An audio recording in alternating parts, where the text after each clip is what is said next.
Hello, mambo vipi? Karibu Mzanda Bakers. Sasa bwana, mimi nilipata wanafunzi waliniuliza sana jinsi ya kutumia mzani na jinsi ya kutumia vikombe. Napata changamoto sana. Vikombe nitafanyia video. Leo tutaongea kuhusu mzani. Mzani ipo ya aina nyingi sana. Lakini yote inatumia inatumia tuseme akili moja. Nyingine zinavyokuwa kubwa zaidi zinakuwa tu advanced, sawa Kwa mfano hii hapa tunayo, na hii ndio tunatumia kwenye kazi zetu nyingi sana, ambayo inakuwa ni ya umeme, ambayo unaweza kuichaji, unaweza kuitumia ikiwa kwenye umeme, lakini pia ikiwa imechajiwa iko vizuri. Basi hapa tunaanza. Mzani wetu ndio huu unaoona. Sasa hapa kuna maandishi ambayo mizani mingi inayo. Kuna tare, kuna mode, kuna ile ya on and off mode na tare, na hiyo cancel ambayo ni C. Sasa hii tunaanza nayo. Umeona nilivyowasha iliandika 00, nikaweka bakuli letu ikaandika gramu 200. Lakini sasa hapa nimeizima tena ili tuione tumebonyeza tare. Kwa sasa pale tulivyoiwasha iliandika 00, tukaweka bakuli letu ikaandika 200 gram, tukabonyeza tare ili kuifuta ule uzito wa chombo. Sasa hapa tulivyofuta uzito wa chombo, sasa tunataka kuona tupime kitu ambacho tunataka kukipima sasa. Tumetumia bakuli ili uje uone baadaye mzani wako ambavyo unafanya kazi sahihi. Tunazima tena. Tunaweka hiyo bakuli. Umeshaona? Tukishaweka hii bakuli hapa, tunawasha. Tukisha washa itaandika nini? Itaandika 0. Kumbuka uzito wa bakuli letu tulivyolipima kwenye bakuli lingine ilikuwa nasoma gramu 140. Sawa jamani? Ilikuwa nasoma uzito 140. Lazima tupate huu uzito wa ile bakuli kweli ni 140. Umeona tulivyonyanyua imetuandikia negative 140. Kwa maana hiyo uzito uliokuwepo pale wa bakuli umeonekana. Kumbuka wakati lilikopo ndani ya ile bakuli lilisoma 140. Sasa hivi limewekwa kwenye mzani likasoma 140. Tulivyotua object hapo juu. Sasa unaona? Tulivyotua hapo object juu, ina maana yani hicho kifaa ambacho unataka kupimia. Wengi wanakosea. Anapima ingredients na ukiwepo uzito wa chombo.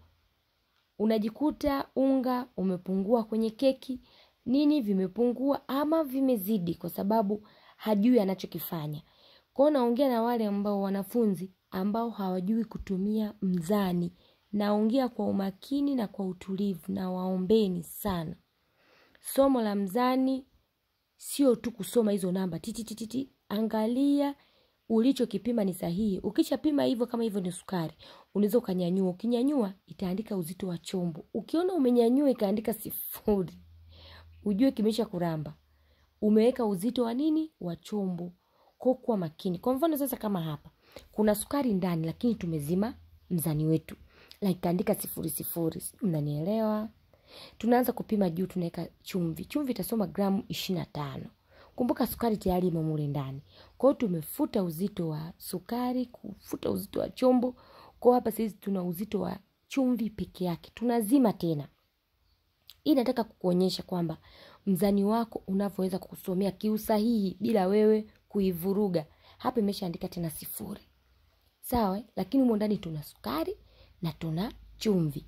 Lakini hapa tuna uzito wa chombo. Kwa hiyo tumeshafuta kupata 0 ili tuweze kupima tunachotakiwa kukipima kwa muda huu. Hapa tunaweka baking powder. Baking powder yetu hapa tunapima sasa ni gramu 60. Sasa basi una haja ya kuwa unazima kama una uwezo wa kujumlisha vizuri. Baking powder hapa tunaweka gramu 60, lakini na hamira inahitajika gramu 60. Kwa hiyo ukiongeza pale gramu 60 inakuja 120. Kwa hiyo huna haja kuzimazima mashine yako hiyo mzani ukauchosha bure. Kama unaweza kuwa unatembea unajumlisha, endelea kujumlisha. Kwa hiyo leo tumesoma vitu vichache. Tumesoma tare, jinsi ya kufuta uzito na kuzima na kuwasha mzani wako ili kufuta uzito. Pia kuna cancel kama umekosea. Sawa, umekosea. Ina maana hapo unakosea, unaifuta, unaanza mwanzo. Na hii pia inaweza kukuandikia hadi bei. Kwa jamani, kila mzani una uwezo wake. Kwa sasa hivi nataka kwa wale tunaoanza kazi, beginners, kuna zile mizani midogo. Sikuwa nayo tu leo ofisini, nilikuwa nataka niwaonyeshe. Kwa hivyo tulivichanganya vyote na tukaweza kupima, tukapima kwa usahihi kabisa. Naomba uniambie hapo kwenye comment, wapi kwenye mzani pana kuchanganya, wapi kwenye mzani pana kuvuruga. Kuna vile vimizani vinazima na kuwaka, vile vinakuwa vimesha rusha akili. Pia unaweza ukaniuliza hapo, nini kinafanya kwenye mzani wako? Nikwambie huo mzani tayari ni wa kutupa, huo mzani tayari sasa unaweza kufanyia kazi ama la. Basi usisahau kuniambia nini unataka kusoma. Karibu sana Mzee Wonder Bakers, nikutakie siku njema.